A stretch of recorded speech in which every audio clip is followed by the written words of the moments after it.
Assalamualaikum warahmatullahi wabarakatuh. Halo teman-teman, kembali lagi bersama saya Nadia Sipa dari kelas 11 TKJ 2. Di sini saya akan membahas tentang network model. Yang saya akan bahas pertama yaitu konsep, kedua TCP/IP model, ketiga encapsulation dan decapsulation, dan yang terakhir OSI layer model.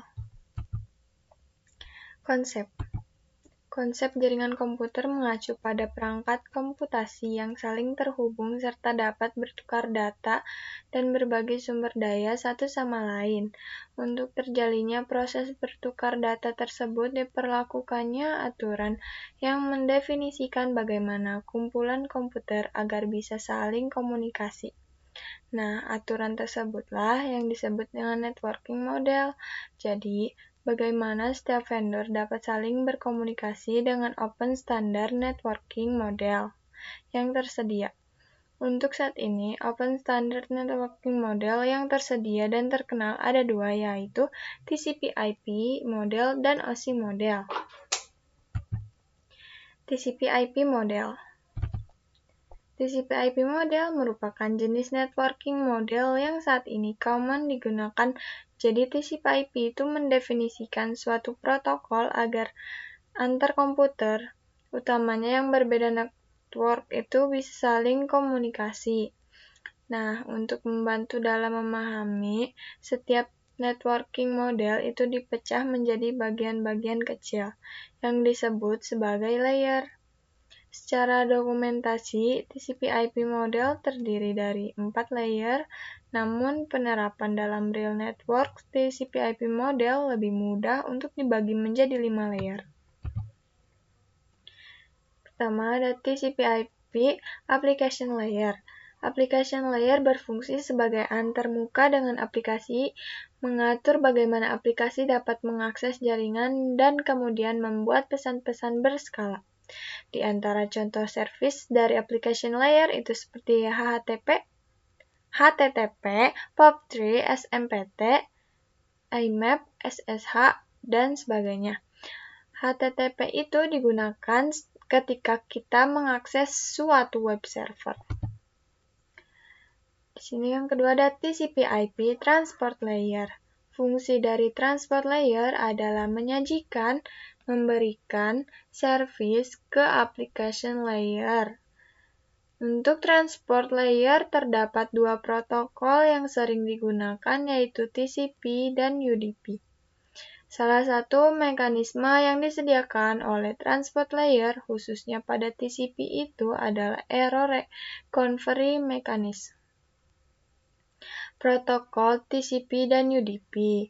TCP digunakan untuk IP karena support error checking.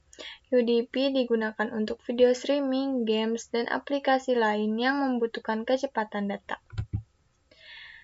Yang ketiga ada TCP/IP Network Layer.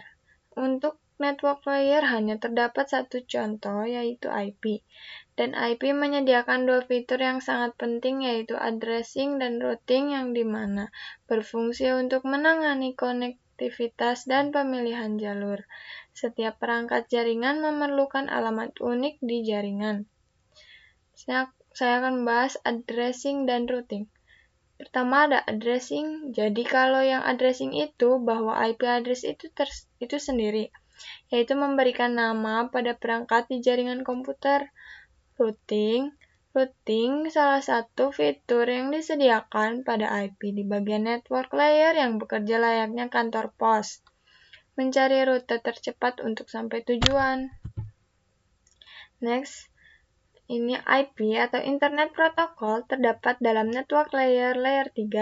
OSI digunakan address untuk komunikasi antar perangkat jaringan. Terdapat dua jenis IP address. Yang pertama ada IPv4 dan IPv6.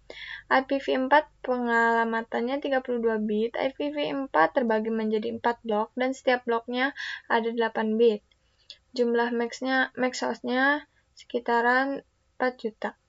IPv6 pengalamannya 128 bit, IPv6 terbagi menjadi B blok, setiap blok ada 16 bit.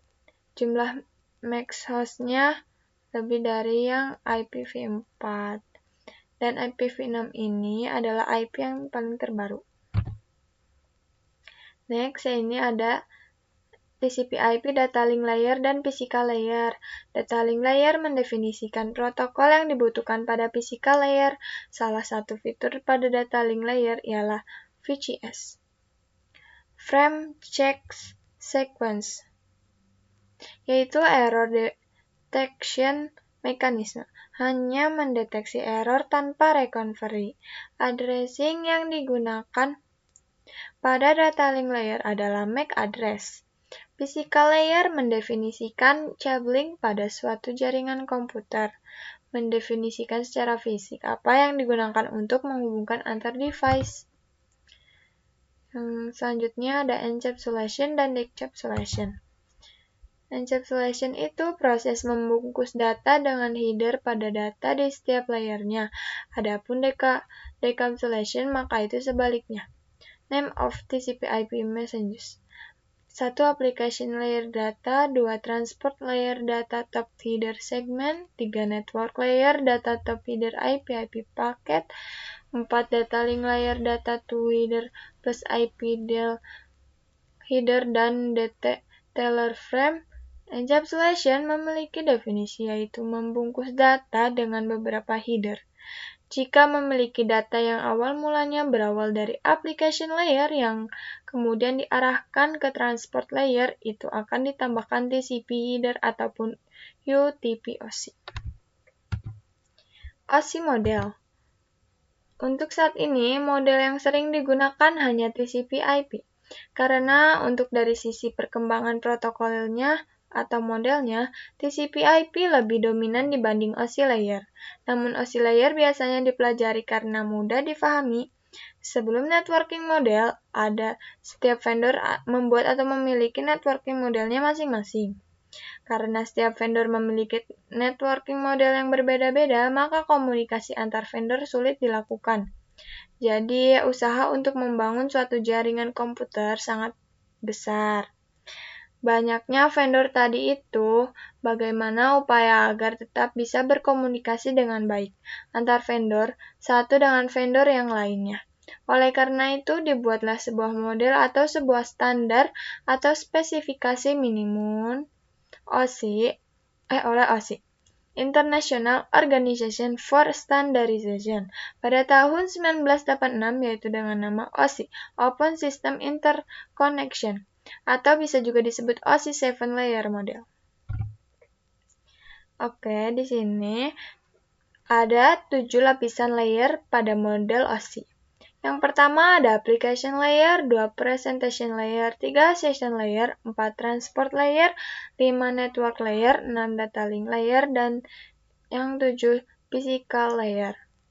Lower layer berkaitan dengan user interface, data formatting, dan communication session. Yang itu dari 1 sampai 4.